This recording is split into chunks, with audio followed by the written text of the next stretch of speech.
Assalamualaikum warahmatullahi wabarakatuh. Perkenalkan, nama saya Andar Desatipala, NIM 2021 53162, Prodi Sistem Informasi kelas B. Di sini saya akan mempresentasikan hasil UAS saya. Langsung saja analisis. Pengertian analisa sistem informasi. Analisa sistem adalah penguraian dari suatu sistem informasi yang utuh ke dalam bagian-bagian komponennya dengan maksud untuk mengidentifikasikan dan mengevaluasi permasalahan-permasalahan, kesempatan-kesempatan yang diharapkan sehingga dapat diusulkan perbaikan-perbaikannya. Terdapat langkah-langkah dasar yang harus dilakukan oleh analis sistem. Dengan satu, mengidentifikasi masalah. Yang kedua, memahami kerja dari sistem yang ada. Yang ketiga, yaitu mengidentifikasi masalah. Yang keempat, understand, yaitu memahami kerja dari sistem yang ada. Yang keenam, ansli, yaitu menganalisis sistem. Yang ketujuh, report, yaitu membuat laporan hasil analisis. Tujuan analisis sistem informasi yaitu menentukan kelemahan dari proses-proses bisnis pada sistem lama untuk bisa menentukan kebutuhan dari sistem baru. Yang kedua, menentukan tingkat kelayanan kebutuhan sistem baru. Lanjut, data dan informasi. Pengertian data. Data adalah catatan atas kumpulan fakta. Data merupakan bentuk jamak dari datum dan berasal dari bahasa Latin yang berarti sesuatu yang diberikan. Dalam penggunaan sehari-hari, data berarti suatu pernyataan yang diterima secara apa adanya. Fungsi data. 1. Sebagai bahan evaluasi dalam menanggapi sebuah masalah. 2. Sebagai pemecah masalah sekaligus menentukan suatu kebijakan atau keputusan yang akan diambil. Ketiga, sebagai acuan dalam setiap implementasi dari suatu kegiatan atau aktivitas. Yang keempat, sebagai dasar sebuah penelitian maupun perencanaan dalam sebuah kegiatan. Lanjut, jenis-jenis data ada 3. 1. Berdasarkan cara memperolehnya, yaitu data primer. Data primer merupakan jenis data yang dikumpulkan atau diperoleh secara langsung dari objek yang diteliti, misal data hasil wawancara dan survei. Yang kedua, data sekunder, yaitu data yang diperoleh dari sumber lain yang telah ada sebelumnya, misalnya data sensus penduduk. Yang kedua, berdasarkan sumbernya. Ada 2, eksternal dan internal. Eksternal yaitu jenis data yang diperoleh dari luar organisasi maupun tempat penelitian dilakukan. Misal data kependudukan, data jumlah siswa di sekolah lain, dan lain-lain. Yang kedua, data internal ialah data yang diberikan langsung oleh sebuah organisasi atau tempat berlangsungnya penelitian itu sendiri. Contohnya data kepuasan pelanggan dari suatu perusahaan. Yang ketiga, berdasarkan sifatnya, yaitu ada 2, data kuantitatif dan kualitatif. Data kuantitatif merupakan jenis data yang diperoleh melalui survei. Umumnya, data kuantitatif memuat jawaban berupa angka. Yang kedua, data kualitatif, yaitu data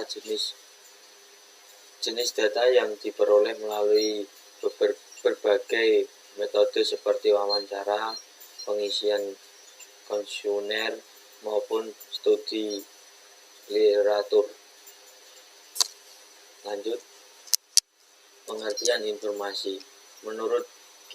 Herbert, yaitu informasi adalah sebuah data yang diolah sehingga dapat dijadikan dasar untuk mengambil keputusan yang tepat.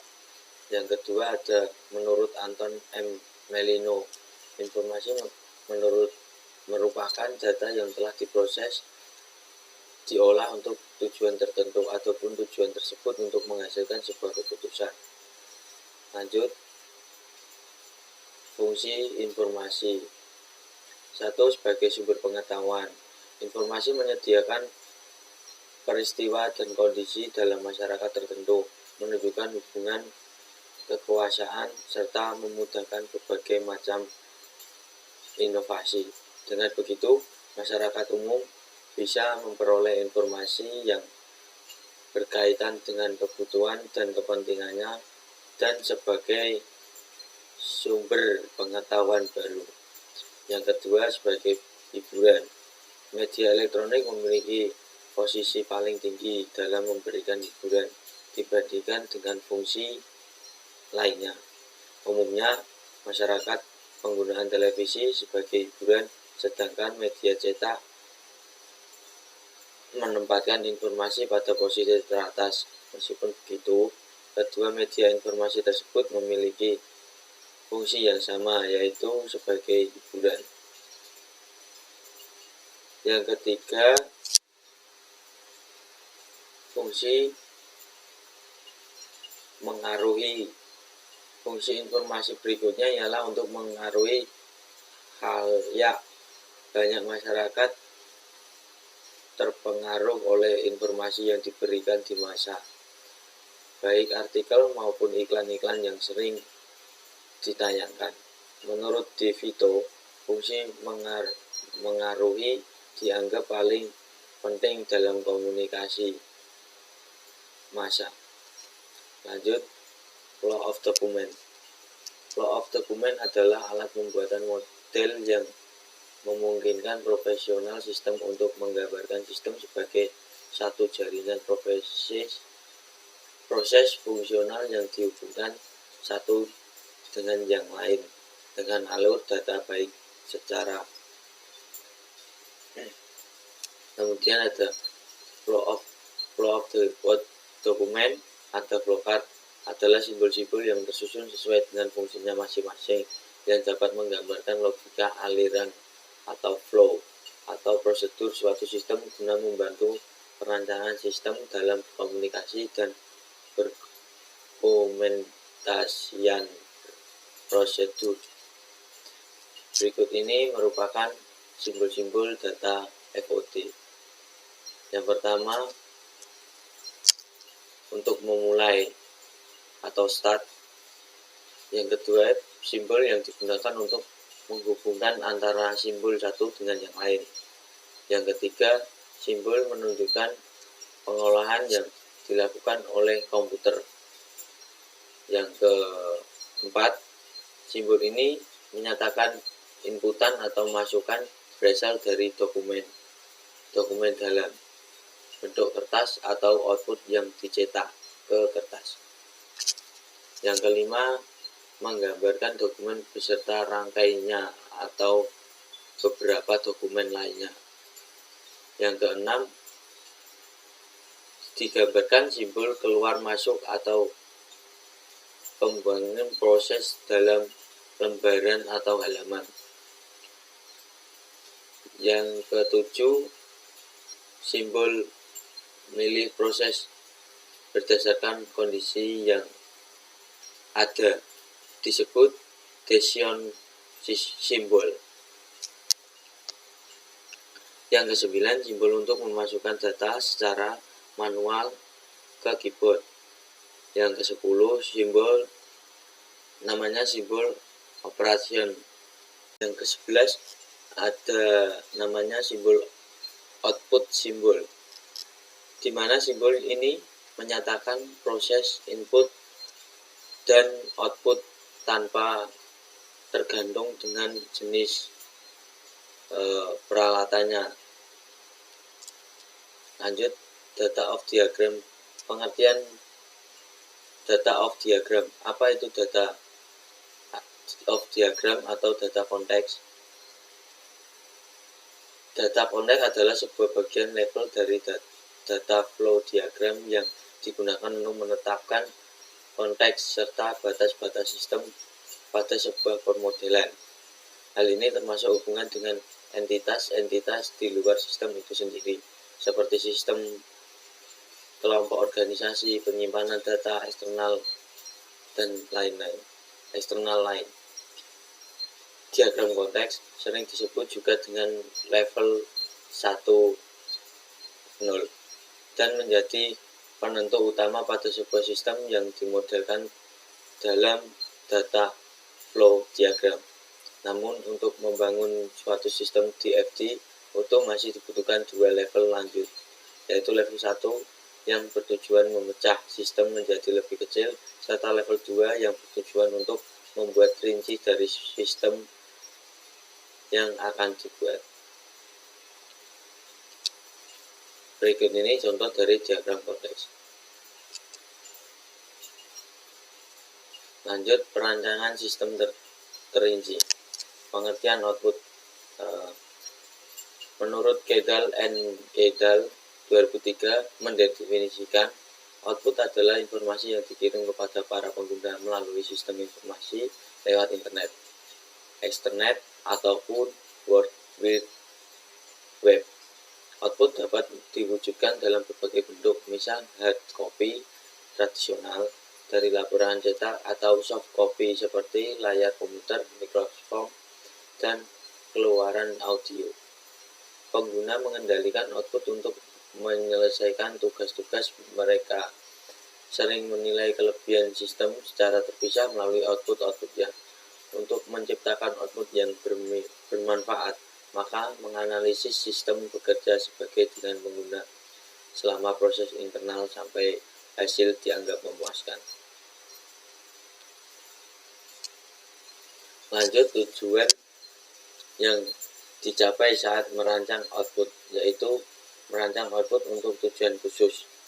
Semua output memiliki suatu tujuan, namun tidak cukup untuk membuat laporan.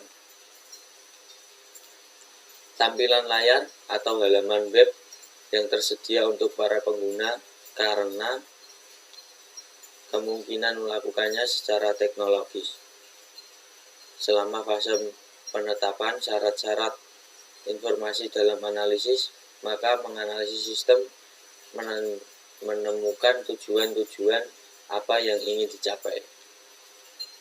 Yang kedua, membuat output bermanfaat bagi pengguna. Dengan suatu sistem informasi besar yang melayani sejumlah pengguna untuk berbagai macam tujuan yang beda-beda, biasanya sulit membuat output menurut selera atau ukuran tertentu. Umumnya dikatakan lebih praktis menciptakan output khusus atau output yang sesuai pengguna saat merancang untuk sistem pendukung keputusan atau aplikasi-aplikasi interaktif tingkat tinggi lainnya, seperti output-output yang dipasang di web. Kemudian mengirim jumlah output yang tepat.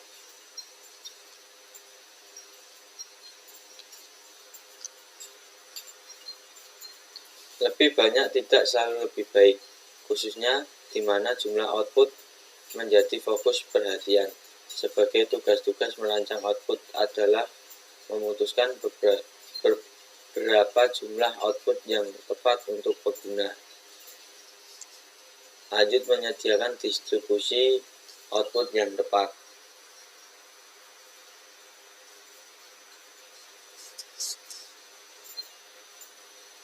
Output bisa dicetak di atas kertas, ditampilkan pada layar, disalurkan lewat pengeras suara, disediakan di web, dan di samping di mikrofilm. Selanjutnya, menyediakan output tepat waktu. Salah satu hal yang paling banyak dikeluhkan pada pengguna adalah mereka tidak menerima informasi tepat waktu. Makanya disediakan distribusi. Dan selanjutnya menyediakan output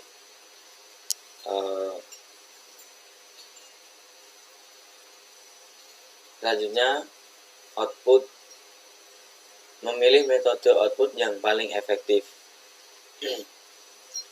Memilih metode keluaran yang tepat untuk setiap pengguna merupakan tujuan lain dalam merancang output untuk beberapa orang tertentu.